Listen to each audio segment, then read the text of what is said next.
Salam sejahtera dan salam Malaysia Madani bersama saya Sharon Raymond dalam Berita Pagi Sabah edisi Khamis 7 November 2024. Usaha memperkenal dan memperjelas hala tuju Sabah Maju Jaya SMJ kini mencapai matlamatnya. Ini dapat dilihat menerusi penyertaan pelajar Institut Pengajian Tinggi IPT berasal dari Semenanjung dalam pertandingan pidato SMJ Piala Ketua Menteri Sabah yang berlangsung di Dewan Recital UMS. Berbangga dengan pencapaian itu, Menteri Sains Teknologi dan Inovasi Datuk Dr. Muhammad Arifin Arif berkata, mereka bukan sahaja berjaya mengupas atau mengulas lanjut mengenai kejayaan SMJ, malah berjaya mengajak pelajar lain untuk bersama-sama menghayati intipati SMJ sejak ia diperkenal pada 2021. SMJ terkenal juga bukan saja di Sabah dan kita mengemukakan perkara ini membawa SMJ ini ke seluruh universiti, khususnya dengan jelajah ikrar, dengan jelajah kita juga memperkenalkan program-program SMJ. Misalnya kita mengadakan baru-baru ini jelajah ke 25 universiti dan ini dengan sendirinya akan memperkenalkan SMJ ini ke seluruh negara. Dan anak-anak kita khususnya dari Sabah akan membawa bendera SMJ ini ke seluruh negeri Sabah. Beliau yang juga Exco Agama dan Pendidikan Sabah ditemui media selepas pidato SMJ Piala Ketua Menteri Sabah di UMS. Pidato SMJ Piala Ketua Menteri Sabah dianjurkan oleh Institut Kerjasama Kerajaan dan Rakyat IKRAR. Pertandingan akhir menyaksikan Ahmad Afif Hakimi Abdul Mukim dari Universiti Malaysia Sabah UMS dinobatkan sebagai juara bagi kategori Institut Pengajian Tinggi sekaligus membawa pulang hadiah berupa wang RM1,500 dan sebuah trofi. Naib Johan dan tempat ketiga masing-masing dimenangi oleh Muhammad Faris Fikran Muhammad dari Universiti Multimedia Malaysia MMU dan Muhammad Haziq Hejril Nur Hairul dari UiTM Shah Alam. Bagi kategori sekolah menengah dimenangi oleh Nur Azima Mada Ali alias Johari dari SMK Tawau, manakala Naib Johan dan tempat ketiga masing-masing dimenangi oleh Umar Safian Muhammad Fazil dari SMK Pengalat Papar dan Muhammad Hidayat dari SMK Datuk Panglima Jakarala Semporna. Selepas pidato SMJ Piala Ketua Menteri Sabah, IKRAR akan turut menganjurkan pertandingan debat SMJ. Wanita disaran membuat pemeriksaan kanser payudara seawal umur 18 tahun. Ia bagi mencegah risiko penyakit tersebut yang pada ketika ini dilihat lebih cenderung dihidapi golongan wanita muda selain meminimumkan risiko penyakit mencapai tahap kritikal. Sekarang ni kalau kita tengok ikut kajian, ramai wanita muda juga mendapat kanser payudara. Kalau ikutkan, kalau macam pesakit-pesakit saya, kebanyakannya yang dapat kanser payudara ni dalam umur 40-an, 50-an.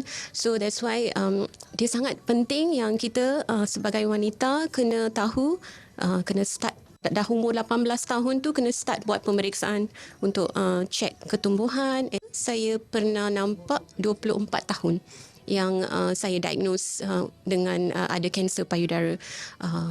Kalau common yang selalu saya nampak 40-an, 50-an. Actually 60, 70 tu macam sudah jarang sudah. Ya, dia lagi muda sekarang ni. Beliau ditemui RTM selepas menjadi tetamu khas dalam segmen Sembang Ekspresi di Konti Sabah FM. Antara faktor penyakit kanser payudara termasuklah gaya hidup yang tidak sihat, seperti pengambilan makanan berlemak yang berlebihan dan kurang aktiviti senaman. Selain itu, golongan yang akil balik terlalu awal dan melahirkan anak selepas umur 30 tahun turut berisiko menghidap penyakit tersebut. Bagaimanapun katanya, kesedaran masyarakat terhadap kepentingan membuat pemeriksaan payudara semakin meningkat dengan adanya kempen-kempen kesedaran daripada pihak kerajaan dan NGO. Beliau berharap lebih ramai wanita tampil untuk menjalani pemeriksaan bagi mencegah penyakit tersebut. Yang di-Pertuan Negeri Sabah Tun Dr. Johar Datuk Mahiruddin dan isteri Toh Puan Nurlidah Tan Sri RM Jasni berkenan menghadiri Majlis Sanjungan Kasih. Majlis diadakan sempena ulang tahun kelahiran rasmi ke-71 tahun yang di-Pertuan Negeri Sabah. Majlis Anjuran Dewan Bandaraya Kota Kinabalu ini dihadiri Timbalan Ketua Menteri Datuk Seri Panglima Dr. Joaquim Gunsalam dan Menteri-Menteri Kabinet Negeri. Majlis dimulakan dengan nyanyian lagu Negaraku dan Sabah Tanah Airku. Majlis kemudian diteruskan dengan persembahan kebudayaan dan hiburan yang menampilkan artis tempatan Sabah dan selebriti terkenal negara Datuk Khatijah Ibrahim. Majlis turut dimeriahkan dengan persembahan khas Tun Dr. Johar yang menyanyikan lagu One Night With You dan petikan gitar elektrik. Usaha memperkasa golongan wanita dalam aspek pembangunan negara terus menjadi komitmen Institut Kemajuan Desa Infra. Ia dilaksana menerusi seminar kepimpinan wanita luar bandar di bawah program pembangunan keupayaan Kementerian Kemajuan Desa dan Wilayah KKDW. Timbalan Pengarah Infra Eni Liao memberitahu sejak diperkenal pada 2019, Infra terbukti berjaya memberi inspirasi dan menyentuh kehidupan lebih daripada 3,000 wanita. Eni berucap dalam majlis perasmian penutupan seminar kepimpinan wanita luar bandar negeri Sabah di Kota Kinabalu. Seminar bertujuan mengiktiraf peranan dan sumbangan wanita luar bandar dalam pembangunan komuniti. Ini termasuk memberi pendedahan dan latihan berterusan kepada wanita, terutamanya yang berada dalam barisan kepimpinan peringkat kampung dan komuniti bagi melaksana tugas dengan lebih cekap dan berkesan. Infra memberi tumpuan antara lain kepada aspek keusahawanan dengan memberi suntikan ilmu dan semangat sekaligus menjadi peneraju dalam pembangunan ekonomi komuniti luar bandar. Seminar seperti ini adalah sangat baik untuk wanita-wanita yang berada di luar bandar, terutama sekali kepada pemimpin-pemimpin yang berada di bandar ataupun di luar bandar. Ya, jadi ini memang terbaiklah. Saya sangat-sangat puji ini program yang dibawa oleh Infra kepada semua yang agensi-agensi di negeri Sabah ini, badan-badan kerajaan ini. Sangat-sangat membantu dan inilah yang mungkin tidak diketahui oleh ramai wanita-wanita di luar bandar sana tu, bahawa program semacam ini diorang tidak perlu risau dan perlu untuk berketerbukaan supaya join. Bagi saya, program kepimpinan wanita luar bandar pada 2024 ini, anjuran daripada Infra amat berkesan kepada seluruh usahawan maupun wanita-wanita di luar sana yang di luar bandar yang ingin menceburi bakat mereka dari segi anyaman, masakan ataupun dari segi kepimpinan. Sebelum saya datang sini, saya rasa macam dimotivate. Selepas saya datang sini, sedikit sebanyak sangat membantu saya untuk bangkit lagi. Dan saya harap mengadakan lagi seminar-seminar seperti ini. Genap 30 tahun menabur bakti di RTM, pengarah penyiaran Sabah Salma Hashim bersara wajib hari ini.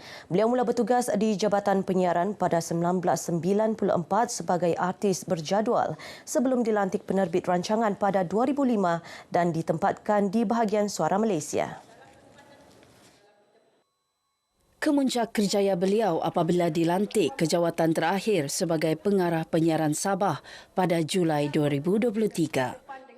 Pertama kali, terima kasih yang teramat daripada saya kepada semua warga kerja RTM Sabah atas dedikasi, komitmen, dukungan, sokongan dan kerjasama yang sangat baik kepada saya.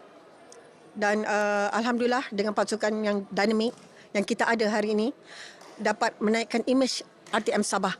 Dan memang itulah peranan kita untuk bekerja sebagai satu pasukan dalam melaksanakan objektif dan matlamat jabatan. Beliau berkata demikian selepas Majlis Apresiasi Orang Kita RTM Sabah di Kompleks Bersepadu Kementerian Komunikasi di Kota Kinabalu. Beliau berharap RTM Sabah bukan sahaja terus unggul menjadi peneraju dalam penyiaran, malah menjadi platform untuk membina semangat kerja berpasukan. Majlis Apresiasi Orang Kita dimeriahkan dengan persembahan hiburan dan teater daripada warga RTM Sabah. Baik, sekian paparan berita pagi Sabah kali ini. Menyusul selepas ini berita pagi Sarawak. Dari sungai hingga segara, Palestin pasti merdeka.